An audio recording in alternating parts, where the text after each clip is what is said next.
Boom, ever onward tribe, January 21 Commander's Coffee. Happy New Year, if I haven't said that yet, and I am gonna barely make the January end date for this Commander's Coffee if I do. This could bleed into February because I've drugged my heels. I think I've said before that I go pretty insular over the holidays with family and kind of take a genuine break, and now I'm coming back and ready to rip and run.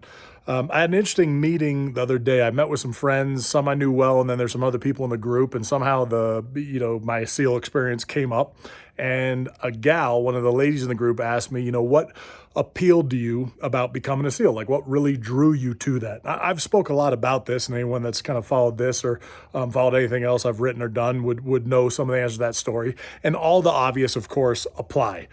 Patriotism, love of this country, wanting to serve, wanting to be part of an elite team, really seeing what I was made of and how far I could push it and be part of something bigger than myself. And those all proved true. And I think I said all that to her.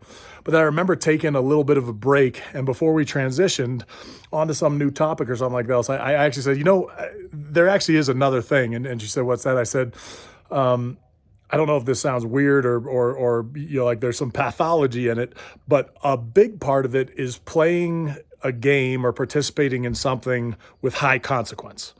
There is something that really draws me to high consequence, either competition or endeavors. And I think what you find is when you play high consequence games or you pursue high consequence efforts, you kind of recognize that the intensity of that just kind of elevates your senses. It elevates your excitement. The relationships you make with your teammates during those high consequence moments really kind of go through the roof and end up in some sublime place because you've suffered and pushed and worked hard together and played a game where there's high consequence.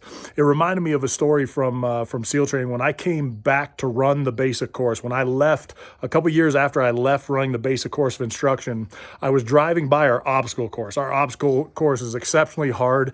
It's very high, cardio, vascular and lung demand as well as skill set. But I remember one of our obstacles called the slide for life. So you got to climb up this 60-foot tower and kind of work your way up this tower. And then you come down these ropes that run on a diagonal down to a spot where you can drop off them and you'll just drop into the sand. But when you get on the ropes, you're every bit of 60 feet up. And if you fall from there, you are most likely going to medical.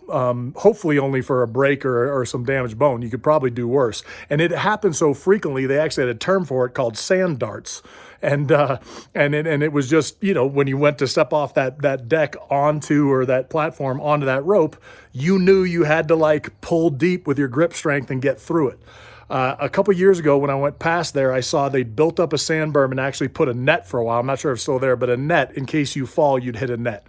And it kills me that that's a shift we made because the consequence of that moment, the intensity of that moment very much mirrors what we'd go see in the real world on the battlefield. It's like it is high consequences for high performance, being able to dig deep and go hard, and there's high consequence for not being able to do that. So my recommendation for you in this year is find a game to play that has high consequence. Don't be, silly about it. Don't be, ill-prepared. Do the work so you can play the game, but find something of high consequence that you can sink your teeth into.